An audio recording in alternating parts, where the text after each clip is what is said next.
सिद्धेभ्यः ॐ नमः सिद्धेभ्यः ॐ नमः सिद्धेभ्यः मङ्गलं भगवान् वीरो मङ्गलं गौतमो गणी मङ्गलं कुन्दकुन्दाढ्यो जैनधर्मोऽस्तु मङ्गलं सर्वमङ्गलमाङ्गल्यं सर्वकल्याणकारकं प्रधानं सर्वधर्माणां जैनं जयतु शासनं वन्दे विद्यासागरं।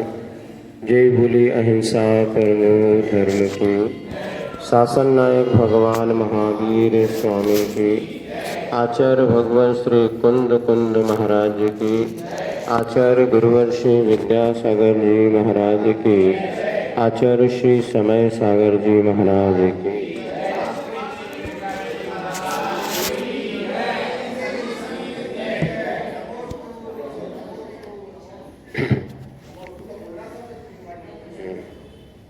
चलिए पेज नंबर पहले निकाल लो, नहीं तो आखिर 75 75 नंबर पेज निकाल लीजिएगा। अब ध्यान से सुनिएगा है।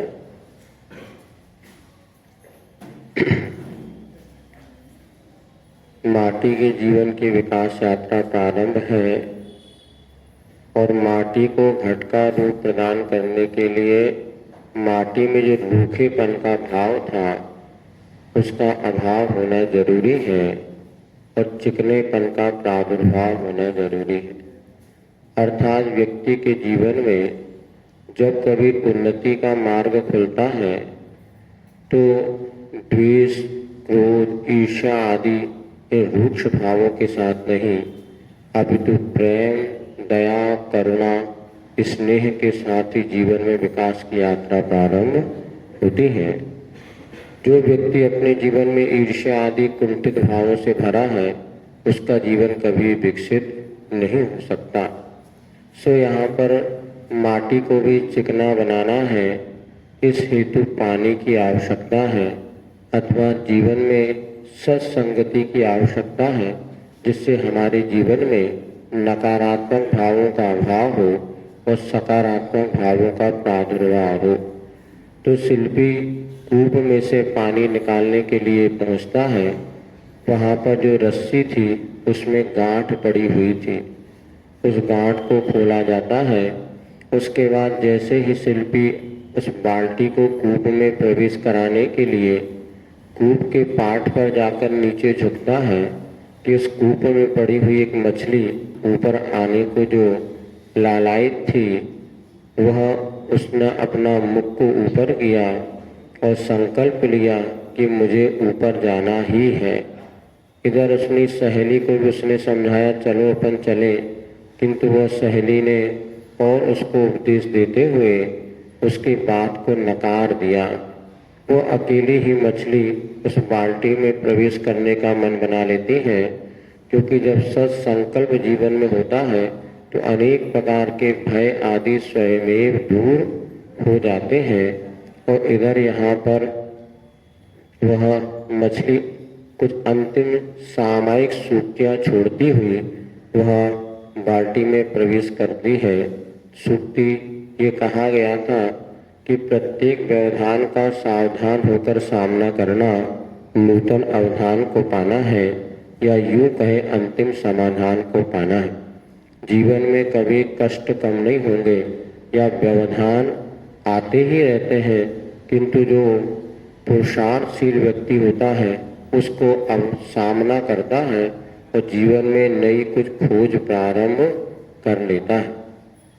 और दूसरी बात कही थी, गुणों के साथ दोषों का बोध होना भी जरूरी है, लेकिन दोषों से भी द्वेष नहीं रखना। दोषों से भी हमें द्वेष रखेंगे तो हमारा जो है दोषों का ही विकास होगा। इसलिए जानो देखो बिगड़ो मत, क्योंकि संसार है, इसमें सब प्रकार के लोग हैं, इधर मीठा गन्ना भी उगता है तो कटुक करेला भी उगता है। फूल बढ़िया मुलायम फूल के भी बगीचे होते हैं तो कांटों की झाड़ियां भी होती हैं। सब प्रकार के संसार में लोग हैं तो सम्यक ज्ञानी सबको देखता जानता है और जिससे अपने आत्म कल्याण का मार्ग प्रशस्त होता है उसके अनुसार वो अपने चलने का पुरुषार्थ प्रारंभ कर लेता है, क्योंकि दोषों से द्वेष रखने से भी अपने दोष से विकसित होते हैं। इसीलिए पूज्यपाद स्वामी ने एक बहुत अच्छा प्रसंग समाधि तंत्र में दिया है कि ज्ञानी इस जगत को कैसा देखता है। तो पहले तो वो इस जगत को देखता है उन्मत्तवत। ज्ञानी की दृष्टि में संसार के जो उपक्रम हो रहे उन्मत्तवत, जैसे शराब पिया हुआ व्यक्ति जब मद में हो जाता है, कभी अपनी वस्तु को अपनी बोलता है तो कभी पराई वस्तु को अपना बोलता है। हाथ पांव में ताकत नहीं फिर भी इतना पहलवान बनता है कि जैसे मेरे जैसा कोई ताकतवर है नहीं। तो मदिरा के नशे में जिस प्रकार वो उसकी बुद्धि विचलित हो जाती है, उसी प्रकार मोह कर्म के उदय में वह जो व्यक्ति कार्य कर रहा है उसको समझता है ये मोही है, पागल है। लेकिन कई बार पागल कहने से भी अपना दिमाग खराब होता है, क्योंकि उसको पागल कहो तो उसका कुछ पागलपन भी हम में ना चढ़ जाए।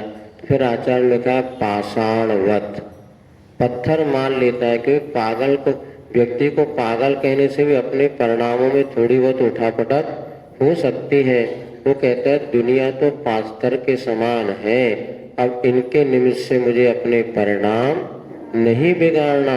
जो जैसा कर रहा है करने दो, मुझे तो अपने परिणाम संभालना है। तब जाकर के वह आत्म ध्यानी या आत्म कल्याण व्यक्ति जो अभीत रत्नत्रय की आराधना करना चाहता है निर्विकल्प होता जाता है। इस पत्थर पे सिर पटकने से क्या होगा? अपना ही माथा फूटेगा। इसलिए पर के लेकर के उठने वाले संकल्प विकल्प को छोड़ता हुआ वो अपने स्वरूप में लीन होने का प्रयास कर लेता है। अब आगे का प्रसंग प्रारंभ होता है पेज नंबर 75 पर। इधर अधर से उतरी बाल्टी में पानी और पानी में बाल्टी, दोनों पूर्ण रूप से दोनों अवगाहित होते हैं। मछली उसमें प्रवेश पा जाती है। धम्मं शरणं पवज्जामि, इस मंत्र को भावित करते हुए आस्था उसकी ओर आश्वस्त होती जा रही है, आत्मा उसकी ओर स्वस्थ होती जा रही है। इस धरती की काष्ठा देखकर, इस मति की निष्ठा को देखकर सारी की सारी मछलियां विस्मित हो आई और कुछ क्षणों के लिए उनकी भीतियां विस्मृत हो आई। सत्कार करने का एक ने मन किया, दृढ़ प्रण किया और शेष सब ने उनका अनुमोदन किया। उनको यह पुस्तक दे दो। उस मुख माटी कौन सी पुस्तक है? अर्थ वाली है, अर्थ वाली ने ये रखी आगे। एक भावित हुई, शेष प्रभावित हुई। एक को दृष्टि मिली, दिशा सब पा गई। दया की शरण मिली, जिया में किरण खिली और सबकी सब उजली ज्योति से प्रकाशित हुई, स्नपित हुई, भीतर से भी और बाहर से भी तत्काल। अब देखिए क्या हुआ, इधर बाल्टी में पानी और पानी में बाल्टी अवगाहित हो गई और मछली उसमें प्रवेश कर गई। क्या बोलते हुए? धम्मम शरणम, मैं धर्म की शरण को प्राप्त करता हूँ। इस मंत्र को भावना करती और आस्था उसकी ओर मजबूत हो गई।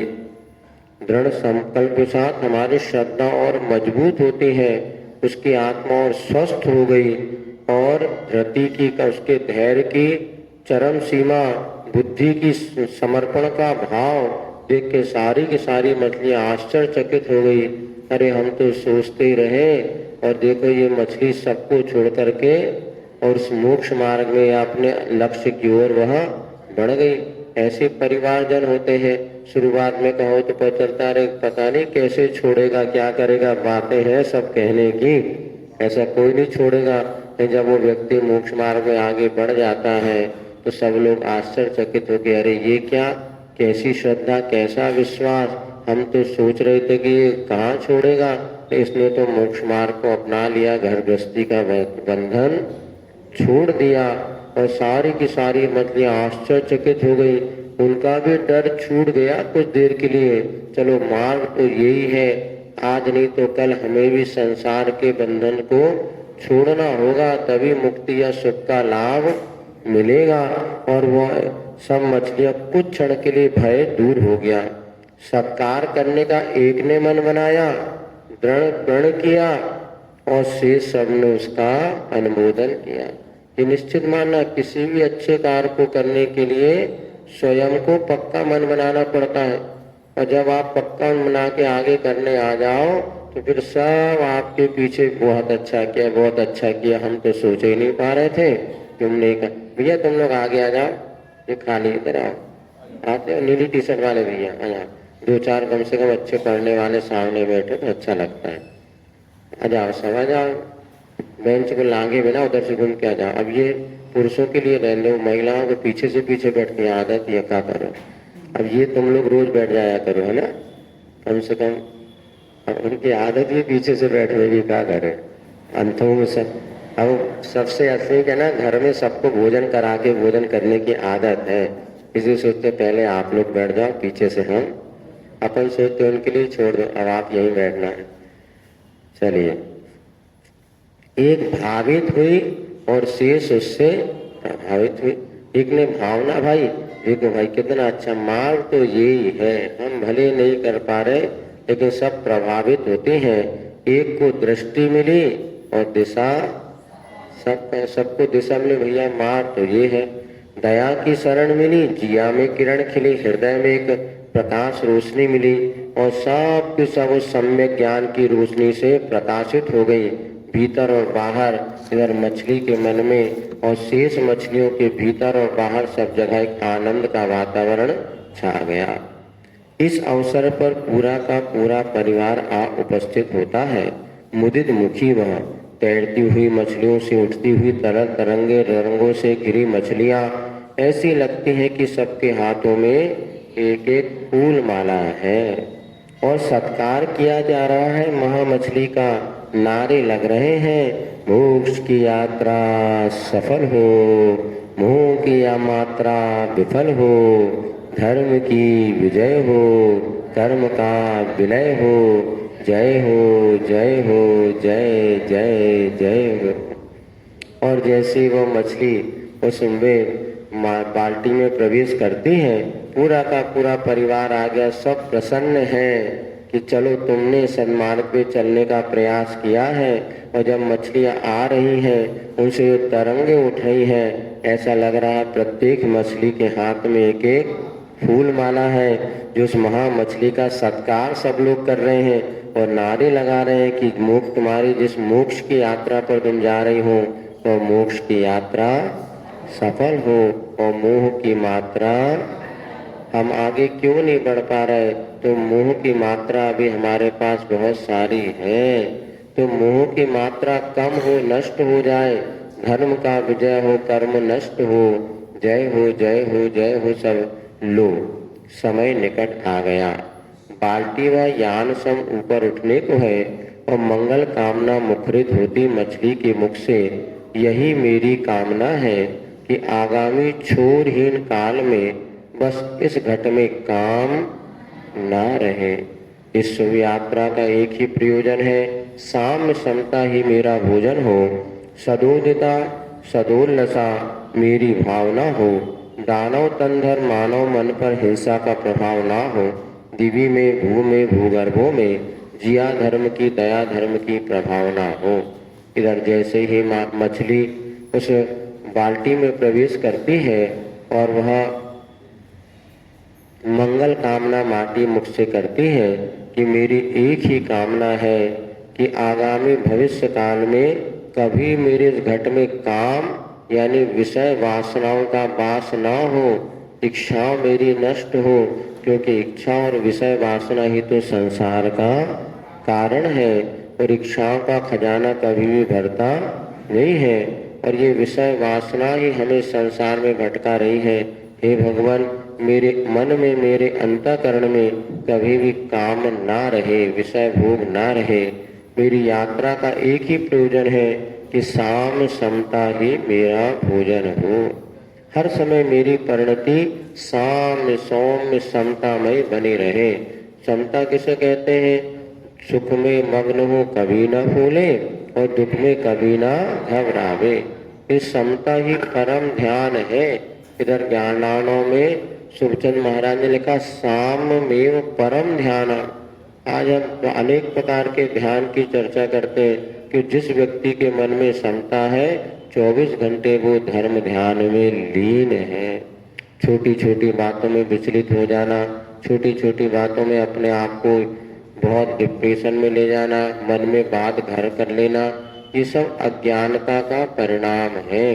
किंतु तत्व ज्ञानी एक ऐसा माध्यम है जो हमारे भीतर में समता का प्रादुर्भाव करा सकता है। सत्संगति से भी ये लाभ होता है। सो मछली भावना भा रही है कि मेरा समता ही भोजन हो। 24 घंटे आप भोजन कर सकते, कोई मनाही नहीं है, किंतु कौन सा भोजन करना? समता रूपी भोजन। और मेरी भावना है कि हिंसा जो है उसका मन कभी मेरे मन पर प्रभाव ना, दानव तनघर मानव पन पर हिंसा का प्रभाव ना पड़े। हिंसा एक ऐसा है, वो क्रूरता का परिणाम, यदि वह मन में आ गया तो आपके मन से अहिंसा भाग जाएगी। हिंसा का प्रभाव ना हो। दिव्य माने आकाश में, भू माने धरती पर और भूगर्भ माने अधोलोक, जिसको अपन नीचे कहते हैं। अच्छा, ऊर्ध्वलोक, मध्यलोक और अधोलोक, तीनों लोकों में सिर्फ जिया धर्म की, मतलब चेतन आत्म धर्म, जिया माने चेतना और आत्मा की धर्म और दया धर्म की प्रभावना हो। सब जगह चेतन आत्मा रूपी जो स्वभाव है वह धर्म और दया धर्म की ही प्रभावना हो, ऐसी मछली ने भावना भाई। अब देखिए क्या होता है।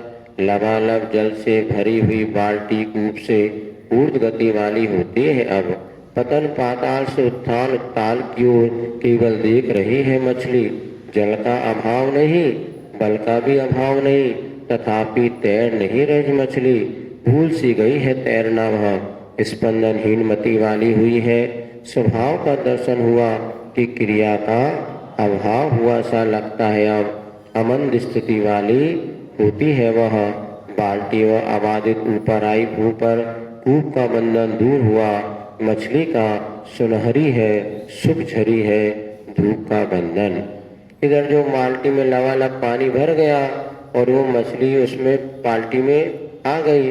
अब वो बाल्टी ऊपर आ रही है, तो जैसे पतन पाताल से कोई ऊपर की ओर उठ रहा हो, ऐसी वो बाल्टी धीरे धीरे ऊपर आ रही है।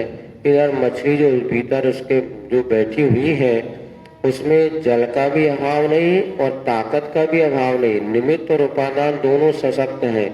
पानी में मछली तैरती है, मछली जल की रानी है और जीवन उसका पानी है। हाथ लगाओ डर जाती है, बाहर निकालो। ये तो सबको याद है। कोई भी बच्चा, कोई व्यक्ति दुनिया में ऐसा नहीं होगा जिसको ये 4 पंक्तियां याद ना हो, क्योंकि ये हमें बचपन से सिखाया गया। ऐसी कुछ चीजें हम अपने सीख लेना बचपन से। क्या होता है, तुम लोग बड़े होने के बाद सीखते हो तो बात दिमाग नहीं बैठती, इसलिए बचपन से कुछ बातें सीख लेना चाहिए। कौन कौन सी से कम 3 बातें तो सीख ही लेना चाहिए। एक तो अपनी गलती को स्वीकार करना और क्षमा मांग, सॉरी आई एम सॉरी, क्षमा करें।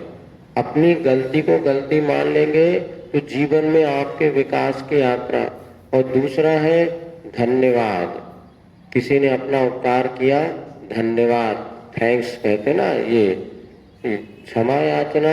और दूसरा, और किसी से बात करते समय कृपया करके या रिस्पेक्ट का भाव, सम्मान का भाव, किसी भी हमारी वाणी की मधुरता ही हमारे जीवन के विकास का कारण बनती है। 3 बातें, इसको अंग्रेजी में कहो तो थैंक्स, सॉरी और प्लीज, और हिंदी में कहो तो कृपया, धन्यवाद और माफ, क्षमा मांगना। ये 3 बातें बचपन से हमें सीख लेना चाहिए, सिखाना चाहिए। कभी भी आप किसी से बोलो तो वाणी में मधुरता हो। और मधुर व्यक्ति दुनिया में किसी को दे, अथवा कहते ना वाणी ऐसी बोलिए मन का आपा होए, औरों को शीतल करे आंखों से। वाणी बोलने में कोई खर्चा नहीं लगता, किंतु मधुर वाणी से जिस तरह लोगों को आप प्रभावित कर सकते हैं और कोई दूसरा साधन नहीं, इसमें छल कपट नहीं, सहज रूप से मधुरता। कई लोगों की वाणी ऐसी कर्कश होती है, बोले तो सामने वाला का दिल छिल जाए, नहीं, उसको मधुरता का। और इसमें आप कर सकते हैं कुछ नहीं, आप सुबह उठ करके अपने मन को या भगवान से प्रार्थना, हे भगवान मुझे ऐसी मधुर वाणी दो कि मेरी वाणी से किसी को धक्का ना पहुंचे। रोज सुबह एक ही माला 3-9 बार बोलो, आप देखो 15 दिन में आपको अंतर आएगा। सबसे बड़ी बात है, व्यक्ति अपनी गलती को गलती स्वीकार ही नहीं करता ना। यदि अपनी कहीं कमी हमें स्वीकार हो जाए, बस आप उस कमी को करके देखो, प्रैक्टिकल करके देखो, आप महीने भर में आपको अपनी सारी की सारी दुष्प्रवृत्तियों से सुप्रवृत्ति हो जाएगी। हे भगवान मेरी वाणी, मुझे इतनी शक्ति दो, मेरी वाणी ऐसे मधुर बने कि सबके जीवन को सुखी शांत और समृद्धि का कारण बने। हे भगवान मेरे जीवन में ऐसा परिणाम मेरा बने कि किसी को मेरे द्वारा दुख ना हो। अपने मेरी भावना, बारा भावना, वैराग भावना, ये सब दिए, लेकिन अपन रट्टू तोता तो बन गए, किंतु उस भावना का प्रयोग हमने नहीं किया। और भावना भवनाशनी, इसी में आगे आचार्य महाराज कह रहे हैं। तो वाणी की मधुरता अपने आप में बहुत बड़ी बात होती है। तो यहाँ पर 3 शब्द भी अगर हमने, अब जितनी माताएं यहाँ बैठी ना, बच्चों को जाके बस यही सिखाओ, बेटा क्षमा मांगो, गलती होगी ना, पापा से क्षमा मांगो, दादा से क्षमा मांगो, सारी क्षमा। अब तुम लोग अंग्रेजी के जमाने में अंग्रेज चले गए, समझ के अंग्रेजी छोड़ गए, अब क्या करें। क्षमा मांगने में तो शर्म आएगी, सॉरी बोलने में कोई शर्म नहीं। कोई क्षमा करो कर तो शर्म आने लगे, तो कैसे क्षमा मांगे। सॉरी बोलो तो कुछ नहीं, सॉरी बोल लो हमें कहा है। और प्लीज कृपया, और तीसरी बात धन्यवाद। हर क्रिया कोई अच्छा काम धन्यवाद, थैंक्स। तो ये 3 बातें अगर बचपन से हमारे जीवन में आ गई तो आधा हमारा व्यवहार सुधर जाएगा। और वाणी का संयम, सबसे कठिन संयम है तो वाणी का। आचार्य मान ने एक कहानी सुनाई थी एक बार कि एक नगर में तालाब में कछुआ और हंस रहते थे, और जब गर्मी पड़ी पूरा तालाब सूख गया, तो 2 हंस कहने लगे भैया हम तो जा रहे हैं, दूसरे तालाब में जाके रहेंगे जहाँ पानी होगा।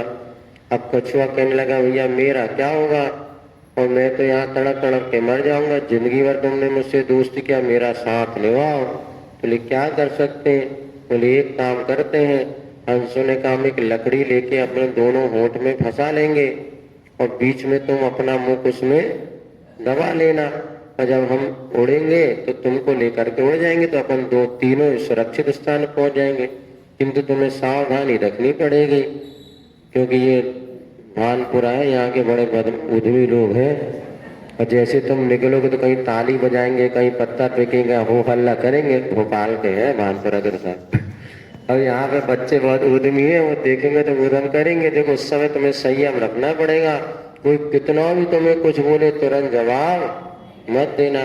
और एक ये भी है, कोई भी परिस्थिति हो, जवाब देने के पहले 5 सेकंड हम रुकेंगे। बच्चों को 5 सेकंड, मतलब एक श्वास ले लो। बस इतनी देर भी अगर आपने संयम पालन कर लिया तो आपके जीवन में बहुत बड़ा लाभ हो सकता है। कैसी भी परिस्थिति हो, बस एक श्वास लेना। पागल हो क्या, श्वास ले लो फिर बताते हैं कोई कुछ भी बोले आपको, पहले कहना एक श्वास ले लूं मैं, अच्छे से खींच लो, फिर बाहर छोड़ दो। इतने में आधा गुस्सा शांत हो जाएगा। कल भी आए थे महाराज, बहुत गुस्सा आता, बात बात में परिणाम निकलते, तो कुछ नहीं, एक दीर्घ श्वास लेके जहां आप छोड़े, इतनी देर में आप अनुभव करेंगे कि मेरा क्रोध जो था वो आग तो एक ही क्षण में लगती है। गैस में जब गैस जलाते ना, लाइटर में कितनी क्षण की अग्नि निकलती, 1 सेकंड के लिए, 1 सेकंड भी लगता है। लाइटर में ऐसे आपने सट से दबाया, चुटका नहीं बंद, उतने में तो गैस जल गया, और जब असावधानी हो तो पूरे घर में आग लग जाए। क्रोध इतना ही होता है। एक हाँ तो ऊपर ही चले आओ, अच्छा है लेके देखो एक बार ऐसे ही हुआ था, बताते रामदेव बाबा योगा करा रहे थे, उन्हें तो टीवी देख लिया, बोले श्वास लीजिए। उसने श्वास ले ली, उतने में लाइट चली गई। अब छोड़ना जब तक आई तब तक बाबा ही चले गए। तो छोड़ना भूले गए तो अंदर ही अंदर अटकी रही उनकी सांस। अब अति तो समझदारी स्वयं से ले लो। बाकी हाँ, 2 बार लो, 3 बार लो, दीर्घ श्वास लो, छोड़ो। कहने करते कम से कम आपके लिए 5-10 सेकंड का भी जो आप इंतजार करते हैं, ये आपके जीवन में सहनशीलता का विकास करता है। आज सबसे बड़ी यदि कमी कुछ हमारी समाज में, देश में और नागरिकों में हो रही है, सहनशीलता नहीं बची। और आज जब कंप्यूटर युग में जितनी जानकारी आप इकट्ठी कर रहे हैं, जितने फोन, मोबाइल, टीवी पे जुड़ रहे हैं, इसमें सबसे बड़ी हानि ये है, अब किसी में सहनशीलता नहीं बची। तुरंत रिएक्शन, एकदम कहानी तुरंत फटाका फूटता है। वो छोटे छोटे बच्चे, बड़े बड़े महिलाएं, पुरुष। अब देखो ना, पहले लोग ब्याह करने के बाद 2-4 साल इंतजार करते थे, फिर फटक फटक पूरी होने दो, इतनी जल्दी काहे को तलाक ले। और अब तो होती नहीं, 5 दिन बाद ही तलाक वलाक ये सब चलने लगते हैं। क्यों? क्योंकि सहनशीलता का अभाव। तो इसी के कारण सबसे ज्यादा पारिवारिक विघटन हो रहे हैं। इसका अभ्यास कब करना? बचपन से ही। बस 30 सेकंड, 5 सेकंड, 10 सेकंड थोड़ा रुको। बच्चा आया, तुरंत मुझे खाना है, अभी नहीं मिलेगा, 2 मिनट बैठो, इंतजार करो। ये इंतजार आपको लगता है जब सब कुछ बना रखा है, फिर 2 मिनट का काय का इंतजार। लेकिन ध्यान रखना, वो इंतजार जो उसकी शक्ति बढ़ाएगा, सहनशीलता बढ़ाएगा, वो बहुत बड़ी दवाई है। इसलिए चौके में कोई घुस जाते हैं, हम थोड़ा 5 मिनट रुको। देखो, हमें पता है जब वो 5 मिनट रुक जाता है, उसके बाद उसकी विशुद्धि बढ़ती। 1 गिलास देने उसको वो आनंद आता है, एकदम घुसते से मैं पूरा चला दूं, सब कर दूं, नहीं, थोड़ा जस्ट रुको, तो हमारे नंबर भी तो आन दो, कब हमें लेना है। आप शुरू से नहीं जल्दी दे के हमें भागना है, तो जाओ भैया, तुम हम कहाँ को रोक रहे हैं, तुम भी जाओ। लेकिन थोड़ा जय सबको इंतजार करो, जो चौके वाले हैं उनको कम से कम 2 गिलास दे देने दो। अब बेचारा जो सुबह से भोजन बना रहा है, वो तो बेचारा पीछे खड़े हो जाता है, और सब बाहर बड़े धम धमा के आगे और अपना डिबिया मिबिया निकाले, और बेचारे जब तक वो किशमिश निकाल के रखता तब तक बाहर की सब चल गई। हम कहते भैया बेचारे ने लाओ तो तनक 2-4 ले ही ले। इसीलिए पहले हमेशा जो चौके की सामग्री वो थोड़ा इंतजार करो। हर चीज में देखना प्रतीक्षा का, जैसे प्राप्ति का आनंद है ना, उससे कई गुना प्रतीक्षा का आनंद है। अब देखो 2-4-10 लोगों से श्रावकों को कितना आनंद आ रहा है। 2-3 दिन महाराज नहीं आ रहा है, जब व्यवस्था इतना आनंद आता है, वो कहते महाराज जी जो विशुद्धि रोज आने फिक्स था, वो आनंद नहीं आता था। अब उनके चेहरे का आनंद हम देखते हैं, जब 2 दिन बाद महाराज पहुंचते हैं, तो इतनी पुण्य और विशुद्धि के क्षण होते हैं कि ये हमने आपके पुण्य वर्धन के लिए सारी बातें बताई। और देखो उससे जो लोग की किस्मत में नहीं है तो क्या करोगे, बढ़िया 2-4 दिन में कोई फर्क नहीं पड़ता, लेकिन पुण्य होना चाहिए ना सबके लिए। लेकिन जो लोग कर रहे हैं बड़ा आनंदित होते हैं, लगता है हाँ, तो प्राप्त प्रतीक्षा में भी बहुत आनंद है। तो ये आनंद आपने यहाँ पर देखा। तो ये बात आपको कह रहे थे, तैर नहीं रही मछली, जल का भी अभाव नहीं, बल का, और फिर भी तैर नहीं रही, भूल सी गई है तैरना। क्यों? स्पंदनहीन मति वाली उसकी मति में भी अब कोई चंचलता नहीं। क्यों? स्वभाव का दर्शन हुआ, क्रिया का अभाव हुआ। जैसे जैसे स्वभाव का दर्शन होता है, क्रियाएं हमारी कम होती चली जाती हैं। जैसे जैसे आप बड़े होते चले आते हैं, वैसे वैसे भाग दौड़ कम होती, क्योंकि पता चल गया भैया ये बाजे जो बज रहे ना, हमारे भी बज चुके। क्या बता, बजे ना बज गए। अब यही से तो अब मजा नहीं आता। पहले छोटे थे जब, जैसे बाजे बज रहे, तुरंत घर के सारे बच्चे बाहर भागते, अरे बाजे बज रहे, बाजे, अपन कब का बाजे बजेगे, देख लो भैया कुछ बाजों में सुख नहीं है, और जिंदगी भर बजबो और पड़ रहा हूँ। उनने कहा शादी में लोग बाजे क्यों बजाते हैं? इसलिए बजाते कि जो अब जो आ रहा है वो तुम्हें जिंदगी भर बजाएगा, बेटा सावधान। अब बजने के लिए तो इसलिए तो बाजे बजवाते हैं। अब तो फटाके और फोड़वा रहे हैं। अब प्रभु फटाके फोड़ने का लाखों रुपए के फटाके लोग फोड़ देते।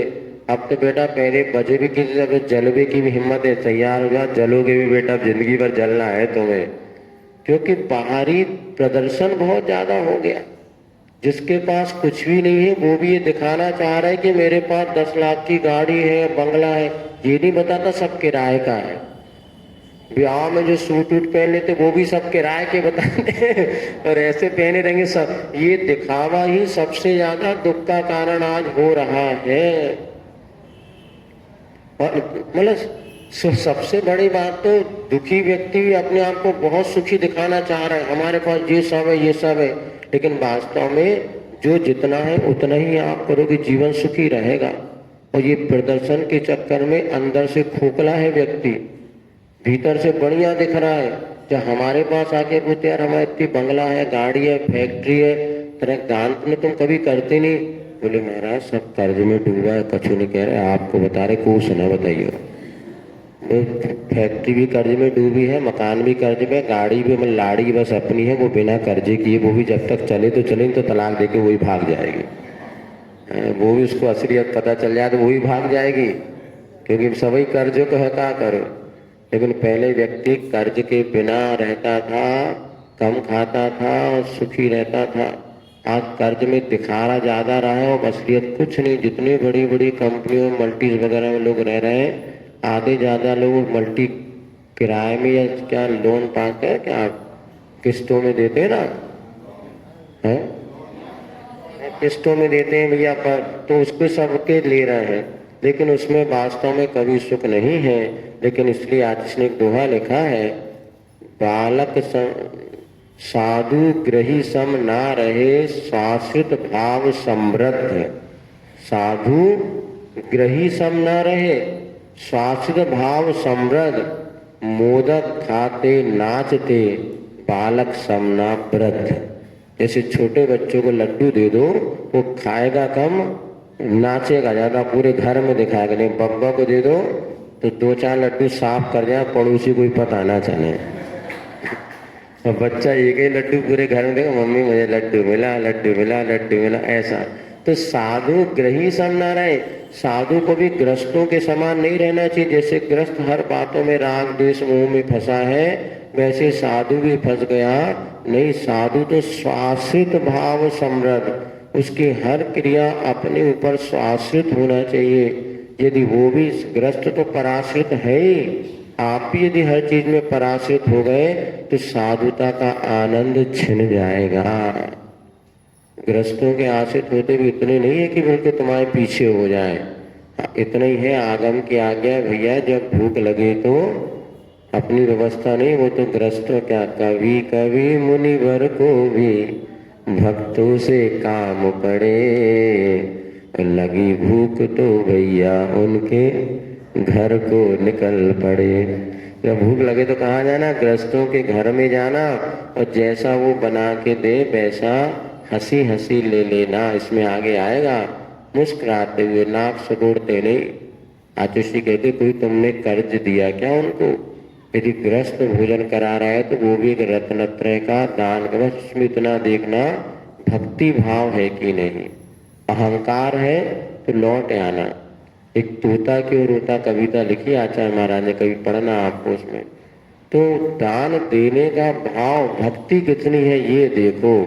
अहंकार देखो, हमने चौका लगाया, अरे कौन सा पौधा कर दिया, भगे यहाँ से। थोड़ा अहंकार देखो तो भगे आना।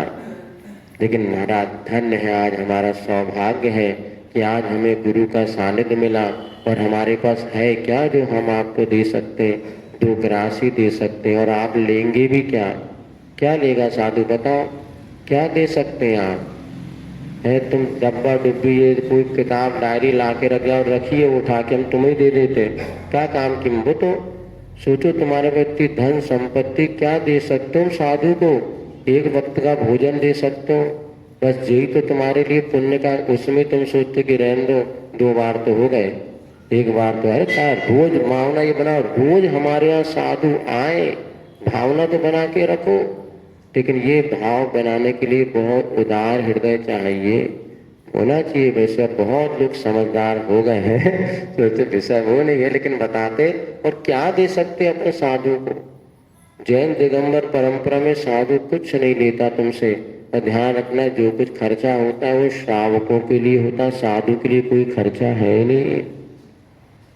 बेंच लाओ, चटाई लाओ, पंडाल लगाओ, माइक, ये सब श्रावकों के लिए कि हमारे लिए बताओ? खर्चा तुम करके माल टाल तुम खाते बेटा, ना महाराज का लगाते कि महाराज का माल है। खर्चा चातुर्मास में हुआ महाराज के लिए, महाराज के लिए खर्चा होगी, अपने लिए खर्चा बोलो सही बताना। चातुर के साधु के चातुर्मास में क्या खर्चा? कोई खर्चा नहीं। श्रावक बढ़िया आहार करा देता है, दिन भर सामायिक करो। अब जो भी कुछ खर्चा होता है श्रावकों के लिए ही होता है, और जितना हमने देखा, इसलिए वास्तव में अपने लिए एक ही पुण्य का कारण है। क्या है? तो आहार दान में जितना उत्साह श्रावक रखता है, साधु आए अथवा ना आए, उसके लिए मौका है पुण्य कमाने का। और रोज पड़गाहन खड़े होता है, अब ये लगता है क्लास ना छूट जाए, वो बात अलग है। इसमें कई बार ये भी लगता है कि हमारे स्वाध्याय का यही समय हो, वो ही छूट जाएगा, लेकिन कुछ नहीं, समझदार होता है। 2 घंटे में पूरा पटक कटक करके कुकर लगाया, चावल सीटी बजाई, चलो भैया 1 घंटे क्लास भी पढ़ लेंगे और बाद में अपना काम भी। सब ज़्यादा नखरे काय को करो, हो भी सकता है, करना भी है तो कर सकते हैं। ऐसे श्रावक भी हैं आचुषी के पास, हमने देखा जब चातुर्मास वगैरह में पूरा चौका भी लगाते थे और उसके बाद आकर के प्रवचन भी सुनते थे, दोपहर क्लास भी अटेंड करते, सारे काम। उससे इसलिए कह रहे कि अपना पुण्य संचय करने का ये अद्भुत मौका है, और ये बाकी ऐसा मौका फिर कभी मिलता नहीं है। क्योंकि वैसे भी यह तो यहाँ पर दादाजी की बात बता रहे थे, वो लड्डू खाते हुए नहीं नाचते, क्योंकि उनको अब स्वभाव का दर्शन हो गया, पता चल गया ये बाजों में कोई सुख नहीं है। अब ये बाजे नहीं बजे तो ही ठीक है, नहीं तो पुरानी स्मृति हो आती है तो वो बार बार कष्ट का कारण। इसलिए ना बजे तो अच्छा ही है। क्रिया का अभाव हुआ सा लगता है। अब मछली हिलडुल कुछ नहीं रही, अमंद स्थिति अर्थात अब वो ना हिल रही है ना डुल रही। मंद माने बिल्कुल धीमी, तो अमंद स्थिति माने अब उसमें किसी प्रकार की बुद्धि का उफान नहीं है, और वो शांत स्थिति वाली होती है। बाल्टी वो ऊपर आ गई और कूप का बंधन जो मछली का दूर हो गया। सुनहरी है, सुख झरी है धूप का बंधन, पूर्व हुआ वह सुख का धूप की आभा से भावित हो, रूप का नंदन बन। धूल का समूह व सिंदूर हुआ मुख का, मछली की आंखें अब दौड़ती हैं सीधी उपाश्रम की ओर। दिनकर ने अपनी अंगना को दिन भर के लिए भेजा उपाश्रम की सेवा में, और वह उपाश्रम के अंग अंग को प्रांगण को चूमती सी सेवा निरत धूप। स्थूल है, रूपवती रूप राशि है वह, पर पकड़ में नहीं आती, पर छुबन से परे है वह। प्रभाकर को छोड़कर प्रभु के अनुरूप ही सूक्ष्म स्पर्श रीता रूप हुआ है किसका? धूप का। मानना होगा यह परिणाम उपाश्रम की छांव का ही है, और मछली की भूल का भंजन चूर हुआ दुख का। इधर मछली जैसे ही उपाश्रम में कूप से बाहर आई, उसने क्या देखा? उपाश्रम में चारों ओर खिलखिलाती धूप है। पहली बार उस मछली ने उस उपाश्रम का दर्शन किया, और दिनकर माने सूर्य ने अपनी पत्नी को भेजा, जाओ उपाश्रम की सेवा करना। दिनकर की पत्नी हो गई किरण, और किरणों को भेज दिया, जाओ उपाश्रम की दिन भर यहाँ पर आश्रम में सबको अच्छा आनंदित करना। और वो कैसी है? वो रूपवती राशि है। वो किरणें जो है रूपवान है, पर किसी की पकड़ में वह नहीं आती। अपन पढ़ा ना, बादर बादर बादर बादर सूक्ष्म बादर। तो ये जो सूर्य की किरणें हैं ये सूक्ष्म बादर हैं। चक्षु इंद्रिय का विषय, शेष इंद्रियों का विषय तो बनती है, किंतु आंखों से जो पकड़ में या देखने में भी आ जाती है, किंतु सूक्ष्म स्पर्श से रीता रूप है किसका? जैसे प्रभु को हम देख तो सकते हैं, प्रभु को पकड़ समूह क्षण में भगवान जब बैठते हैं उनका दर्शन तो होता है, किंतु स्पर्शन संभव नहीं है। इसलिए यह परिणाम उपाश्रम का ही है, और मछली का दुख दूर हुआ, और जो भूल नष्ट हुई और उसका दुख भी दूर हो गया जैसे उपाश्रम में आई। एक दृश्य दर्शित होता है उपाश्रम के प्रांगण में। गुरुतम भाजन है जिसके मुख पर वस्त्र बंधा है, साफ सुथरा खादी का, दोहरा किया हुआ, उसी ओर बढ़ता है कुंभकार बाल्टी ले हाथ में। अब जिसमें पानी छाना जा रहा है वो बर्तन कैसा होना चाहिए? एक तो साफ सुथरा हो और उसका मुख भी बड़ा सा हो, बर्तन भी बड़ा है और उस पर वस्त्र बंधा हुआ है, कैसा? साफ सुथरा है, वो भी कौन सा? खादी का, और सिंगल नहीं, डबल दोहरा वस्त्र के। देखो पानी छानना एक बहुत बड़े आपके अहिंसा धर्म को प्रदर्शित करने वाला या जीवन में उतारने वाला उपक्रम है। जो व्यक्ति पानी छानता ही नहीं उसका कभी भी धर्म की शुरुआत होती ही नहीं। तो पहले धर्म की शुरुआत होती है तो अपने हाथ से पानी छानने की प्रक्रिया होनी चाहिए। वो कपड़ा भी कैसा होना चाहिए जिससे आर पार सूर्य की किरणें ना दिखें, दोहरा वस्त्र हो, और बाल्टी लेकर कुंभकार उसी ओर बढ़ता है, बड़ी सावधानी से धार बांधकर जल छानता है, वह धीरे धीरे जल छनता है। इतने में ही शिल्पी की दृष्टि थोड़ी सी फिसल जाती है। अन्यत्र उछलने को मचलती सी वह मछली बाल्टी में से उछलती है और जाकर गिरती है माटी के पावन चरणों में, फिर फूट फूट कर रोती है। उसकी आंखें संवेदना से भर आती है और वेदना से घिर आती है। एक शांत तत्काल वे अपूर्णता की प्यासी है, प्रभु की दासी सी बड़ी यसी बनी है, जिन आंखों से छूट छूट कर माटी के चरणों को धोती है वह उजली उजली अश्रु की बूंदें। जिन बूंदों ने क्षीर सागर की पावनता को हरी मूलता हरी है और पीर सागर की सावरता को मूलतः झरी है। इधर जैसे ही शिल्पी पानी छान रहा था और वो मछली उसमें से नजर हटी, वो मछली उछल करके माटी के चरणों में जाकर फूट फूट कर रोने लगे। जब कोई अपना मिल जाता है तो लगता उससे अपने सारे दिल की बात कह दो, और माटी उसकी अपनी थी। तो मछली जैसी माटी के चरणों में पहुंची, पहली बार वो वहाँ उपाश्रम में पहुंची थी और भले उसको उसने गुरु का संपर्क नहीं था किंतु गुरु का नाम सुना था कि यह शिल्पकार, यह माटी मेरे जीवन को आश्रय प्रदान करेगी। और जैसे वो माटी के चरणों फूट फूट कर रोने रखी, उसकी आंखें संवेदना से भरी आई, वेदना से घिर गई और आज तत्काल जैसे आज तक उसको जो नहीं मिला, ऐसे निज आत्म तत्व या अपूर्णता की वो प्यास जिसके मन में थी, प्रभु की दासी बनी, श्रेष्ठता को प्राप्त हुई। जिन आंखों से छूट छूट कर जो अश्रु की धार बूंदें निकल रही थी, मानो माटी के चरणों का प्रक्षालन कर रही है। कैसी हैं वे आंखों से निकलने वाली आंसू की बूंदें, जिनमें क्षीर सागर जैसी पवित्रता है, चमचमाती वो बूंदें हैं, और पीर सागर की सावरता उसमें खारापन है। कभी आंखों से निकलने वाले आंसुओं का स्वाद लेकर के देखना, कभी देखा है बचपन में? अब तो यहाँ से निकलता है जब बिल्कुल चमचमाती वो पानी की बूंद, और जब जीव में अगर आ जाए तो खारे आंसू। तो यहाँ पे मानो पीर सागर दुख का समुद्र इसमें भरा हो, ऐसा खारा उसका स्वाद होता है, किंतु क्षीर सागर के समान जो आंसुएं की बूंद पवित्र होती है। यहाँ पर इस युग को यह जब मछली रोने लगी तो अब कुछ प्रसंग चलता है, सो लेखनी बोलती है। लेखनी माने जिससे लिखा जा रहा है। इस युग पर यहाँ पर इस युग को यह लेखनी पूछती है, क्या इस समय मानवता पूर्णता मरी है? क्या यहाँ पर दानवता आ उभरी है? लग रहा है मानवता से दानवता कहीं चली गई है, और फिर दानवता में दानवत्ता पली थी कब यहाँ। वसुदैव कुटुंबकम, इस व्यक्तित्व का दर्शन स्वाद महसूस इन आँखों को सुलभ नहीं रहा। यदि वह सुलभ भी है तो भारत में नहीं, महाभारत में देखो। भारत में तो दर्शन स्वार्थ का होता है। हाँ हाँ, इतना अवश्य परिवर्तन हुआ है कि वसुदैव कुटुंबकम, इसका आधुनिकीकरण हुआ है। वसु यानी धन द्रव्य, धा यानी धारण करना। आज धन ही कुटुंब बन गया है और धन ही मुकुट बन गया है जीवन का।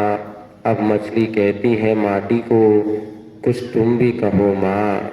लेखनी ने कहा तो मछली माटी से कहती, माँ तुम भी इस विषय को कहो, कुछ और खोल दो इसी विषय को माँ। सो मछली की प्रार्थना पर माटी कुछ साफ रूप में कहती है, सुनो बेटा, यही कलयुग की सही पहचान है, जिसे खरा भी अखरा है सदा, और सतयुग तो उसे मान, बुरा भी बुरा सा लगा है सदा। आई बात समझ में? क्या हुआ यहाँ पर? प्रसंग तो लंबा है। अब लेखनी पूछती, आज मानवता मर गई है क्या? एक मनुष्य तो है, किंतु उनमें मानवता, दया, प्रेम, वात्सल कुछ लक्षण ही नहीं दिख रहे। क्या आज दानवता आ उभरी है?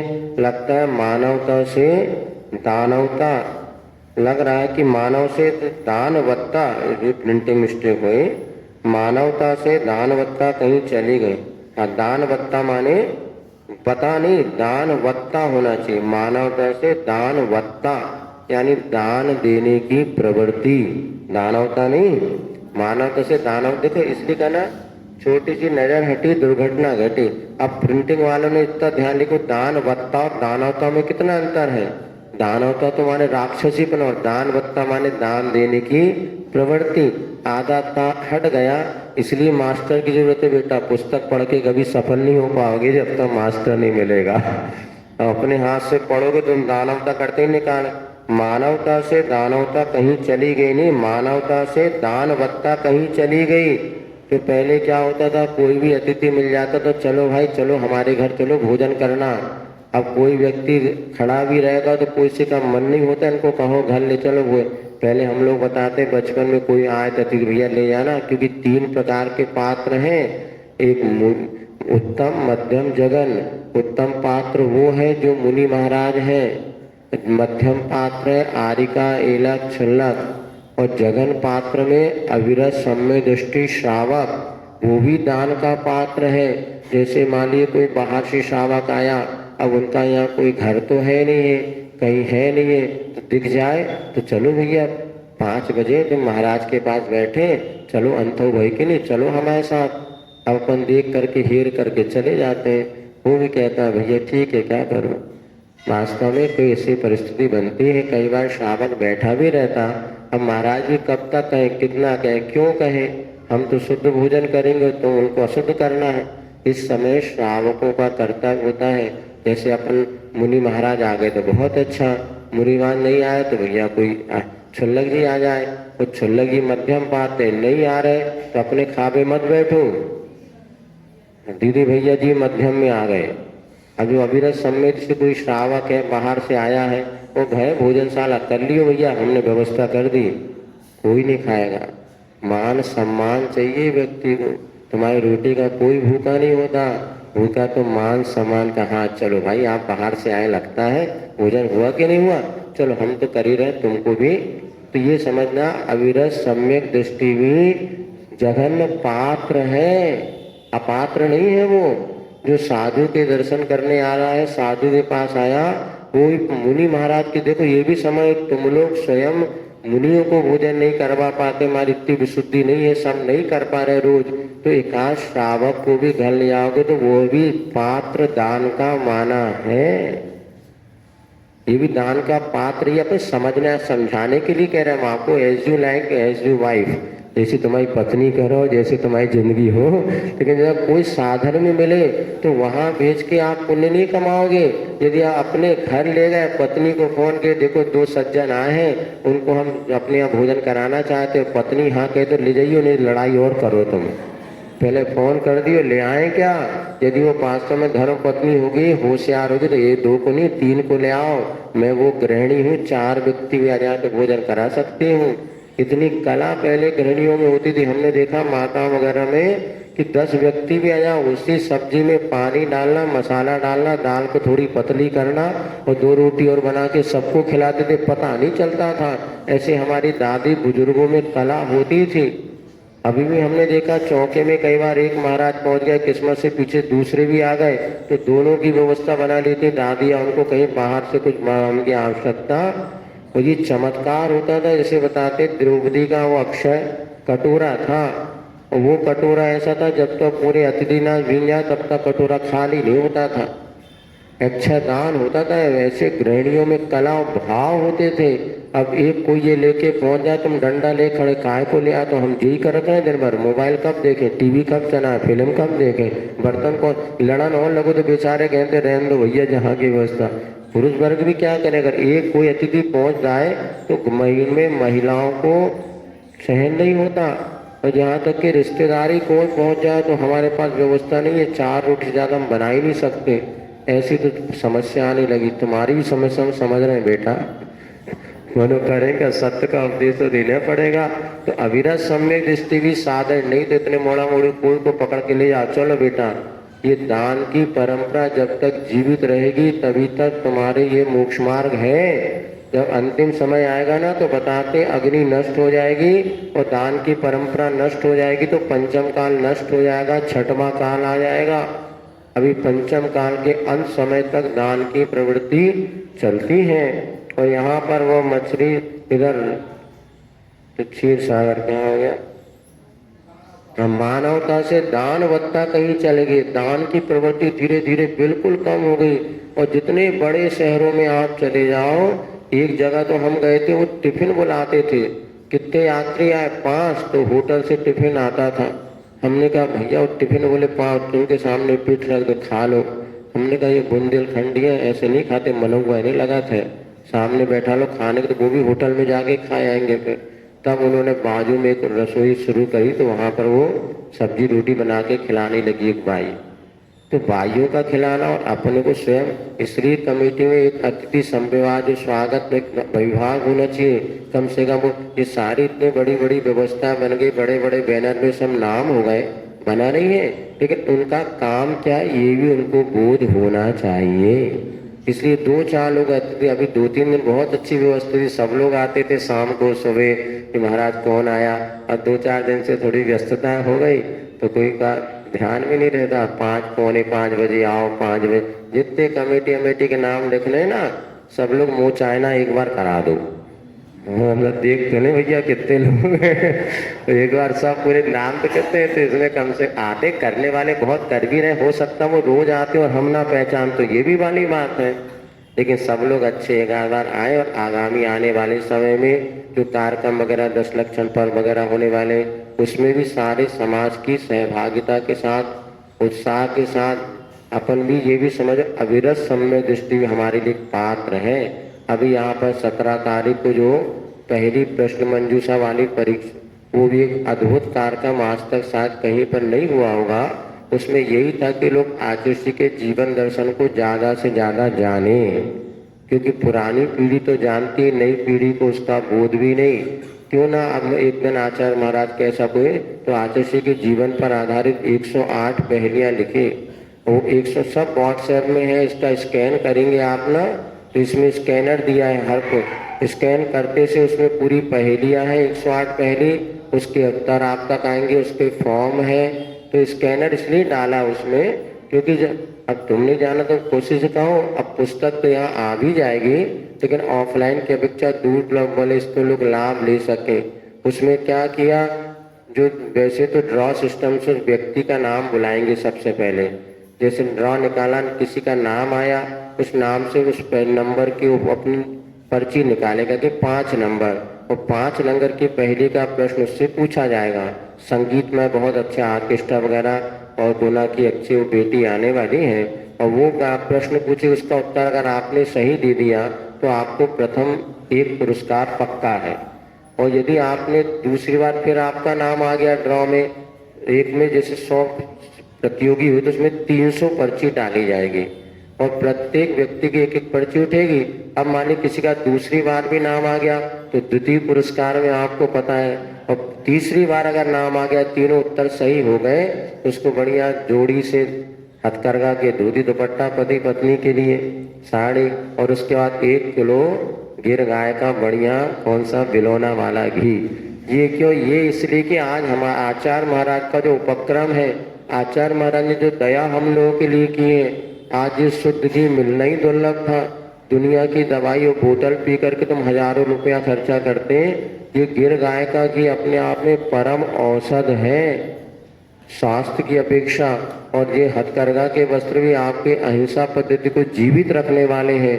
तो 5,000 रुपये का यहाँ वहाँ की चीज़ देने से अच्छा क्यों ना ये दोनों चीज़ें जब कभी, और ये भी ध्यान रखो आहार दान में भी कुछ दिन बाद हम इसका रूल बनने वाला है। ये रंगे बिरंगे वस्त्र नहीं चलेंगे, हथकरघा अभी थोड़ी तुम्हारे शिविर में सबको मिले जाएंगे, उसके बाद हथकरघा के वस्त्रों और सफ़ेद वस्त्रों से ही आहार लेंगे। अब सोच रहे थे अभी एकदम कहने से इन लोगों को थोड़ा गड़बड़ ना हो जाए, फिर भी श्वेत वस्त्रों में जो देखो जो लोग हथकरघा के वस्त्र पहन के आहार देते हैं कितनी विशुद्धि और कितनी अच्छा लगता है। हम नहाए माँ के कपड़े पहन लेते, चाहे पुरुष हो चाहे महिलाएं, पीले ने वो मंदिर के वस्त्रों से भी आहार आदि नहीं देना चाहिए। धीरे धीरे व्यवस्था बना देंगे, और भी कुछ सावधानी है तो इस प्रकार से मंच पूछ करके, और जो 3 बार नाम आ गया तो उनको पुरस्कार दिया जाएगा। बढ़िया संगीत में प्रतियोगिता होगी। तो यहाँ पर कुछ लोगों को कह रहे पता नहीं, पुस्तक तो ऑनलाइन नहीं ऑफलाइन, ऑनलाइन आप निकाल लो, सबके पास मोबाइल है, स्कैनर उसमें डला है, आप करते से है वो सब उसी में मिलेगा। आप QR कोड हर बैनर पे लगा हुआ है, तो सामने जो बैनर लगा है उसमें QR कोड डला है। देख कहने का अर्थ है कि सारी की सारी बातें आपको इसलिए बतला रहे हैं कि आप लोगों को धर्म लाभ हो और ज़्यादा से ज़्यादा लोग आचार्य के जीवन संबंधी जानकारी प्राप्त कर सकें। अब जिनको स्कैनर ही नहीं पता का हो जो डब्बा सो क्या करें। चलो यहाँ पर इतना हो गया, आगे देखा जाएगा। आखिर वह मछली पे अब वहाँ पर दानवता में दानवत्ता फली थी खब, यदि भीतर दानवता आ गई तो दानवत्ता उसमें कभी भी फल नहीं सकती है। आगे इसका क्या स्वरूप है आगे बतलाया जाएगा। समय पूर्ण हो गया। चलिए, जिन वाणी के ज्ञान से सूझे लोकालोक, सो वाणी मस्तक सदा।